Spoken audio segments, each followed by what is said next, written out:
Europe 1, il est 8h moins le quart, l'heure de l'interview vérité. Thomas, vous recevez ce matin Tarek Oubrou.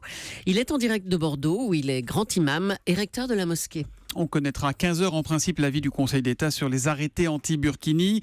Un avis qui pourrait faire jurisprudence. Bonjour Tarek Oubrou. Bonjour. Alors c'est la question sur laquelle tout le monde a désormais un avis. Alors je voudrais le vôtre. Faut-il, oui ou non, interdire le Burkini en France ? Autant que tel, non. Tout dépend de la notion du trouble de l'ordre public. Le législateur s'intéresse à l'intérêt général de la société et l'ordre public. Maintenant, les motivations des uns des autres, que ce soit des motivations philosophiques ou esthétiques ou religieuses, peu importe, le législateur s'intéresse à l'équilibre laïque, à l'ordre public en premier lieu. Et donc, c'est de ce point de vue que l'avis doit être prononcé. Alors, il y a ce que va dire le Conseil d'État, et puis il y a ce que dit le Coran, Tarek Oubrou. Vous êtes recteur d'une mosquée. Que dit le Coran sur ce sujet-là ? Le Coran, comme d'habitude, n'entre pas dans les détails. Il énonce des principes. Bien sûr, la pudeur est un principe. Les vêtements, c'est des variables culturelles qui en déterminent les contours. Le Coran n'est pas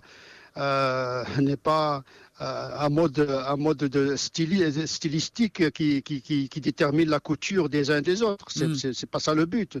L'islam est une religion universelle qui a toujours su s'acculturer en fonction des contours civilisationnels. Donc pourquoi pas continuer dans cet élan d'acculturation, de s'adapter à la culture et pas uniquement le droit français, mais à la culture.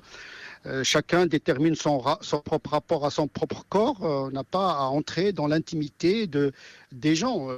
Voilà. Alors, ce que dit le Coran, ce sont des principes. Le Burkini, c'est l'asservissement de la femme, a déclaré Manuel Valls. Qu'est-ce qui vous choque, vous, aujourd'hui ? C'est le Burkini ou c'est toute la polémique et le débat politique autour du Burkini ? Ce qui est gênant, c'est les termes et le climat dans lequel se déroule ce débat. On ne va pas émanciper les gens par des interdictions multipliées sans cesse dès qu'il s'agit de l'islam. C'est pas comme ça qu'on doit procéder. C'est par l'éducation, par le dialogue, par la discussion. Il faut interroger les gens concernés. Quel sens donnent-ils à ce vêtement ? Il y a autant de foulards que de musulmans, il y a autant de sens aux pratiques que de fidèles. Il ne faut pas tomber dans le C'est pas parce qu'on porte un foulard ou parce qu'on porte un burkini qu'on fait le jeu de Daesh, de l'État islamique. C'est une association un peu réductrice. Les gens ne fonctionnent pas comme ça. Nos politiques, à commencer par le Premier ministre, qui est pour ces arrêtés, donnent-ils en ce moment, selon vous, l'image d'un pays, la France, qui n'aime pas ses musulmans ? Elle donne l'impression plutôt d'une république frileuse et fragile, apeurée et incertaine. C'est ça la perception que donne la France dans le monde.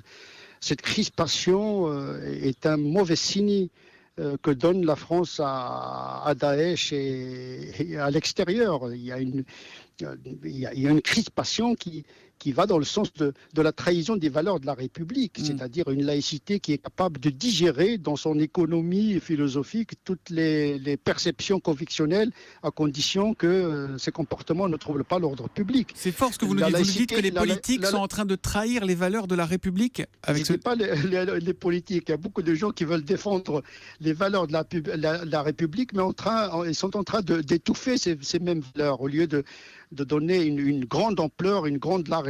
Bien sûr, il faut être ferme, c'est sûr et certain, mais cette perception automatique de l'interdiction de toute liberté, surtout quand il concerne l'islam, risque de braquer les musulmans les plus assimilés. Est-ce qu'on est en train de tomber dans le piège tendu par les fondamentalistes, par les djihadistes ? Est-ce qu'on leur sert la soupe en quelque sorte en ce moment ?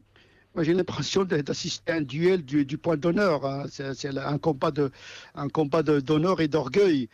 Mais les choses ne se règlent pas comme ça. Le fait musulman est un fait sociétal avéré. Comment l'intégrer ? C'est par l'éducation, par la discussion, par une discussion apaisée. Il faut préparer un climat favorable à la gestion de ce phénomène qui n'est pas uniquement un phénomène religieux. C'est un phénomène qui est lié à des conditions sociales, identitaires, ethniques, économiques, politiques, géopolitiques. L'islam de France n'est pas isolé du monde, comme notre société française d'ailleurs. On est dans des sociétés mondes. Nous sommes en train de gérer un pluralisme qui nous vient du monde extérieur. Et il faut apprendre à vivre avec cette nouvelle configuration sociétale. Tarek Oubrou, vous êtes un érudit. Vous personnellement, qui êtes libéral, Daesh veut votre mort, hein, considérant que vous êtes la tête pensante de la mécréance. Comment vous vivez tout cela en tant que Français musulman en France ?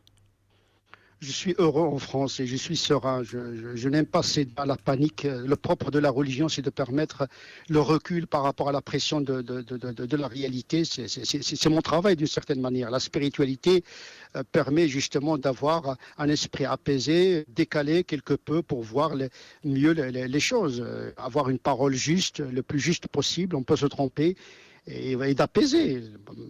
La fonction de la religion, initialement, c'est d'apaiser les esprits et de servir l'homme.